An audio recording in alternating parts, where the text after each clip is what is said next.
તો આ તરફ રાજ્ય પોલીસ વડાએ ગેસને લઈને મોટું નિવેદન આપ્યું છે, સ્પષ્ટ વલણ અપનાવ્યું છે કે કાળાબજારી છે, કાળાબજારી ના થાય એ માટે સૂચના આપવામાં આવી છે, તપાસ કરવા માટેની સૂચના આપવામાં આવી છે। રાજ્ય પોલીસ વડા KLN રાવે મોટું નિવેદન આપ્યું, કહ્યું કે એલપીજી એજન્સીઓ છે ત્યાં તપાસ કરાશે, સ્થાનિક પોલીસને પણ સતર્ક રહીને તપાસ કરવાની સૂચના આપી છે। આ સાથે ગેસની સંગ્રહખોરી કરતા તત્વો સામે કડક કાર્યવાહી થશે। ગેરકાયદે પ્રવૃત્તિ કરતા તત્વોને કોઈ કાળે છોડવામાં નહીં આવે। કાળાબજારી રોકવા પોલીસ તંત્ર હવે એક્શનમાં આવ્યું છે। લોકોને મુશ્કેલી ન મળે તે માટે પોલીસ સતર્ક છે તેવું રાજ્ય પોલીસ વડાએ કહ્યું અને આગળ ઉમેર્યું કે એજન્સીઓના સ્ટોક અને વિતરણ પર પણ નજર રખાશે। ગુનેગારો સામે કડક કાયદાકીય પગલાં ભરવા માટે પોલીસને આદેશ અપાયા છે।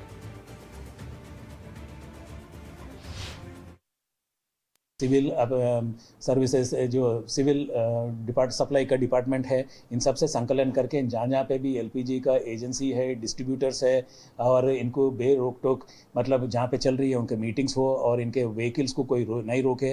और जो भी ये एलपीजी सिलेंडर्स वगैरह बुक करता है और इसमें कहीं पिलफरेज नहीं हो, लीकेज नहीं हो और होर्डिंग नहीं हो, जो संग्रह नहीं हो और इसको ब्लैक मार्केटिंग नहीं हो। तो ये इन दिशाओं में हम लोगों ने 6 पुलिस स्टेशन तक सूचना दिया है और इसमें कड़क से कड़क कार्रवाई करेंगे और ऐसा ध्यान ऊपर आता है तो कोई बख्शा नहीं जाएगा और उसको कार्रवाई ज़रूर होगी।